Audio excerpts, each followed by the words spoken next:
I hear Abe Lucas is going to be joining the faculty this summer. Really? Joaquin Phoenix becomes Woody Allen's Irrational man as he plays a troubled philosophy professor in the latest from the iconic filmmaker. It's the first time they've made a movie together. He's very radical, very original. You either love him or hate him, really.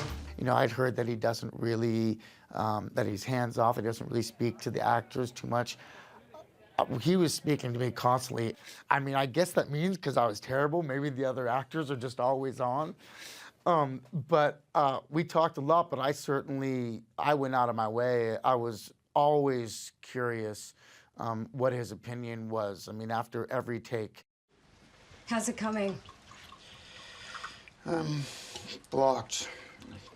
Can't write. The star threw himself into research to play the academic, doing his best to get to grips with philosophy texts. I can't write because I can't breathe.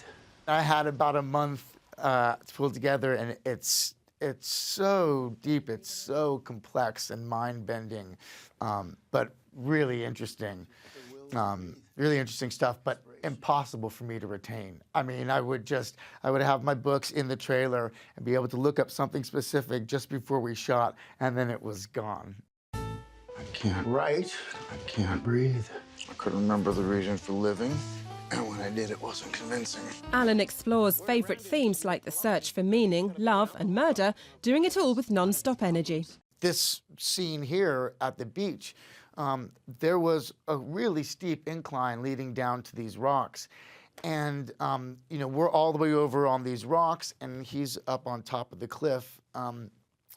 And after the take, he would get out of his chair, and I would get out and I'd start running because I would try to beat him to it, but he'd be halfway down. And I just was amazed that he was so committed to this work, that he hasn't lost the drive or the love that he has for making films. I mean, I don't see that sometimes in directors half his age.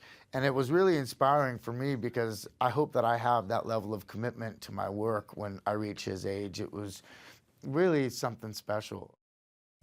You suffer from despair. Critics are split over how special Irrational Man is. It certainly can't match Blue Jasmine, but Woody fans should find lots to enjoy. It was at this moment that my life came together.